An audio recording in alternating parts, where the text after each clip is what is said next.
With camp number 2 set up and our gear ready to go, we didn't waste any time jumping right into a stalk on a young bull right from camp.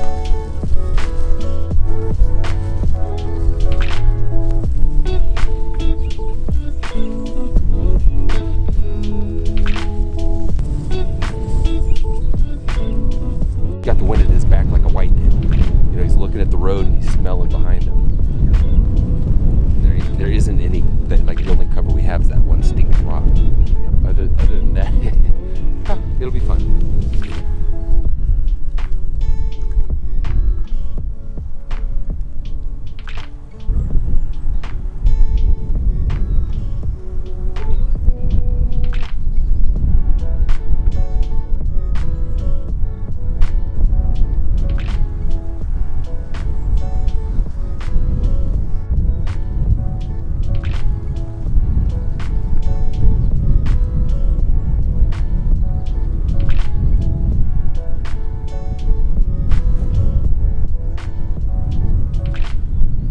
Had him at 45 yards, but at 45 yards I could tell he wouldn't be that tasty, so I just had to let him pass. That was fun though. I wish I had Cameron Haynes' fitness ability, because he would already jogged over there and probably stuck one, threw it over its shoulder, jogged it back to camp. Come on, Phil. He'd have pulled a hamstring 100 yards. On the chase now. Oh shit! Hey, yeah. So finally, we see a pretty decent number of caribou coming over the hill into camp. We're on our way down here now to park the truck and see if we can't get on the ridge line and sneak over on them. We finally get to see a bull that's within, God, closer than 2 miles, really. So that's kind of nice. So we're gonna go down here, park the truck, start walking down the pipeline and see if we can't sneak in on these guys.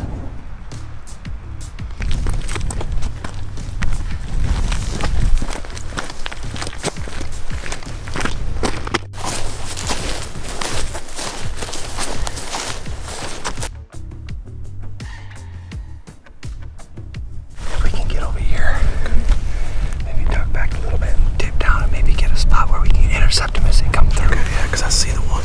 And they're just down off the hill below her. Okay, so let's fall back and just wrap back around this. All right.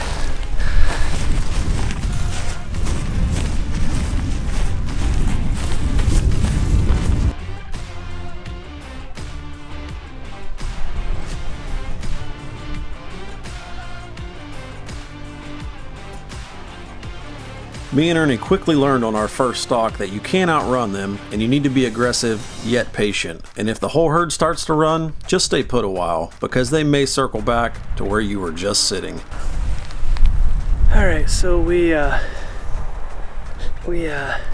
got all the way back to the truck, and the herd turned around. So we ran back up on top of this mountain, and you wouldn't believe it, but the little knob that we were hiding behind had caribou standing on it. The whole herd, probably 150 head, were standing on the knob where we were at an hour and a half ago. I guess it just shows we should have stayed where we were, but oh well. They're across the canyon and up the other side now. I'm gonna try and come up with a game plan. It's getting to be 7 o'clock at night. Not that that matters, the sun never goes down here. So I don't know, we'll see what we can do. I feel like there should be circus music playing. Yeah. I can't believe they were standing on top of our knob. I just can't believe they were on top of the knob when we were... Some giant bulls too. I know, big bulls. Big bulls just right there. Whatever. And now they're on the other side. I don't know what our campmates are doing.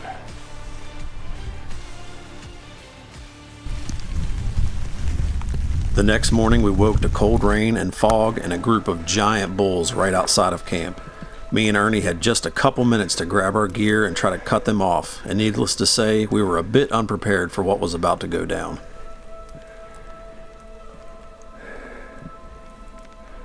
I think we gotta get down and keep going.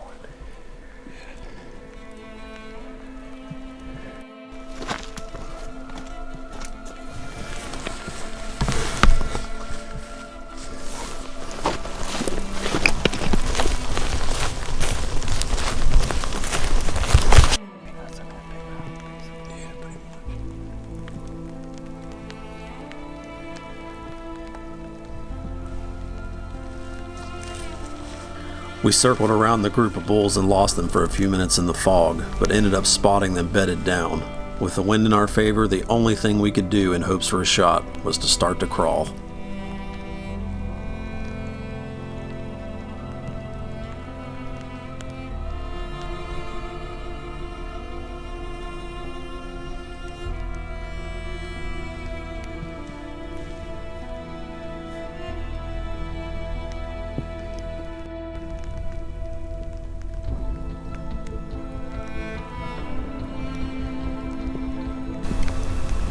He's got a big one right in front of him, and then 2 or 3 smaller bulls off to the right.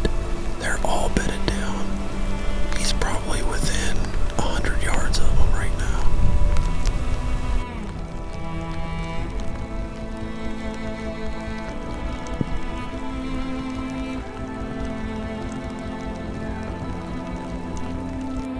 After crawling through the wet tundra for over an hour, Ernie was finally inside 50 yards, and all he needed was the bull to stand up.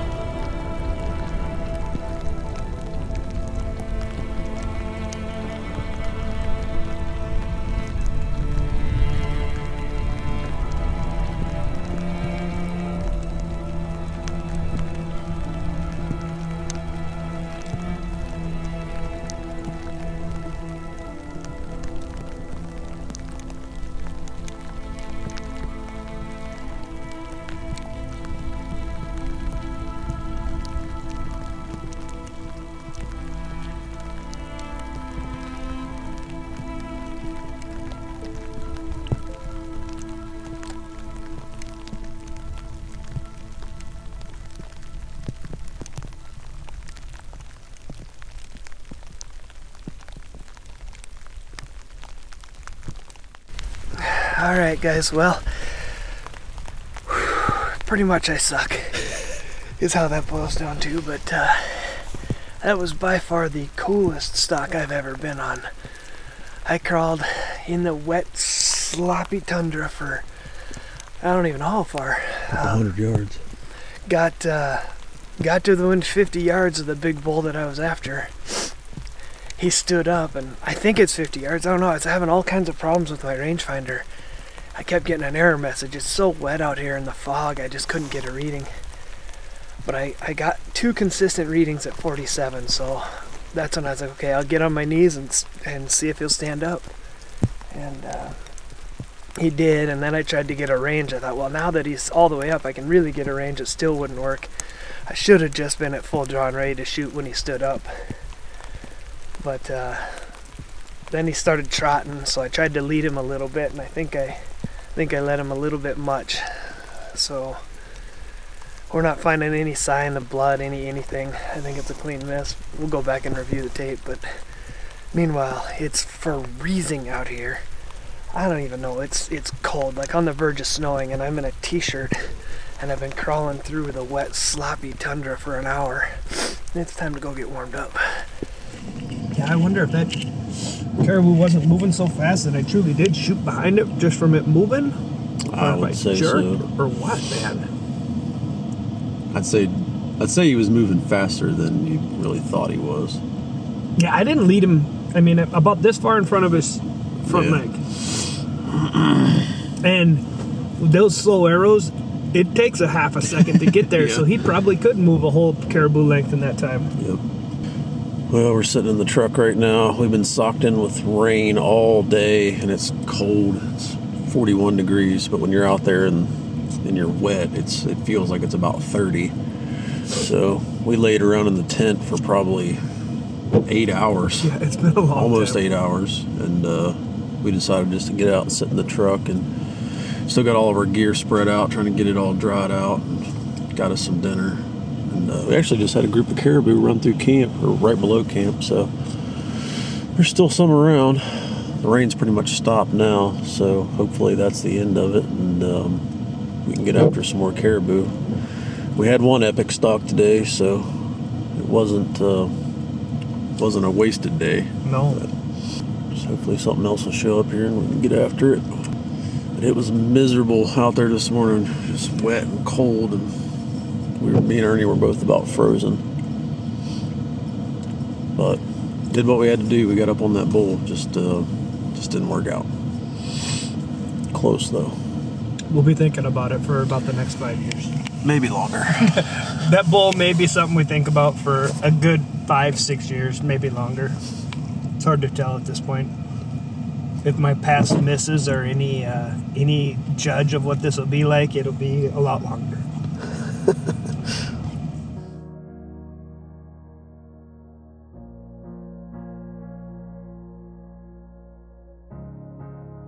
With rain the rest of the day and into the next morning, me and Ernie had plenty of time to think about our failed stalk on that giant bull. But just like that stalk, another group of bulls materialized out of the fog, and this time we made it count. Guys, this is crazy. These caribou just walked through camp. Me and Ernie ran up the road with no cameras.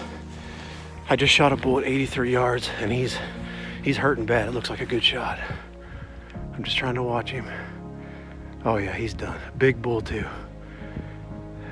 Arrow went in perfect, 83 yards.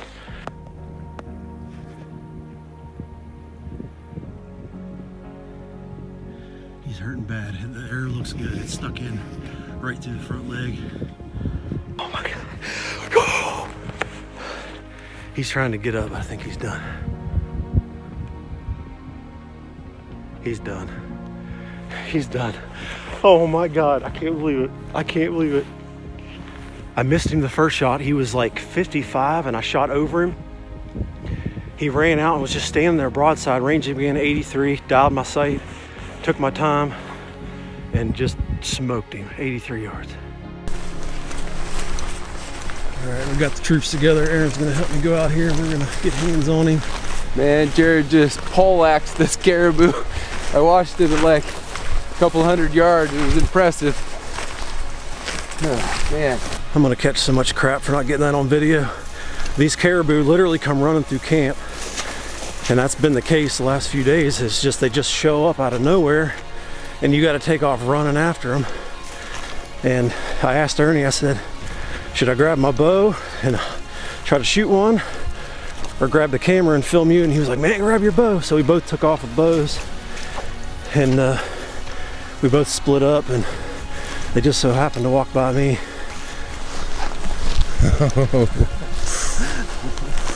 Whoa. Nice. Oh, that's so cool. There's buried. Good job, man. Look at that. Oh. Wow, look at the fronts on that thing. That's what I saw when he was walking at me, was his fronts. Wow. Good job, dude. That's so awesome. That is so awesome. Wow. Super pretty. Dude, again, congratulations, man. Thank you, man. Just to get to come to Alaska and experience all this is something else. And to put an animal down on what, the second day? Yeah, man. I mean, you didn't waste any time. when you get up here and see the country that these things live in, you just think that it's almost impossible. And it sure felt that way, but man, it worked out. Yeah. Yeah, up here in the Arctic, man, you know, you're about as far away from the whitetail world as you can get. Good job, buddy. Awesome. So awesome, man. It's awesome. Look at that Check that thing out, man. He's awesome. Heck yeah, man. Cool. It's awesome. Congratulations, man. Stand with the lost souls, looking for a hustle. Got a pulse on the streets. I'm the one you won't look in the eye. No. Yeah, well, I guess she was headed for you down that road. And soon it's coming to take everything you know.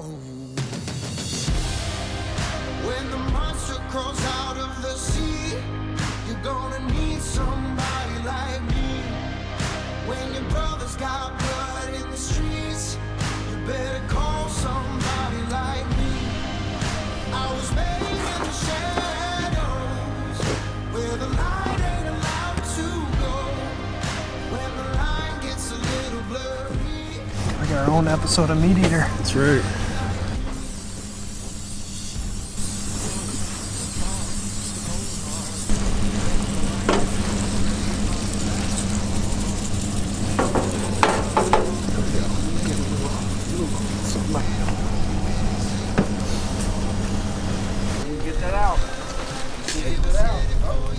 All right, you can't beat that.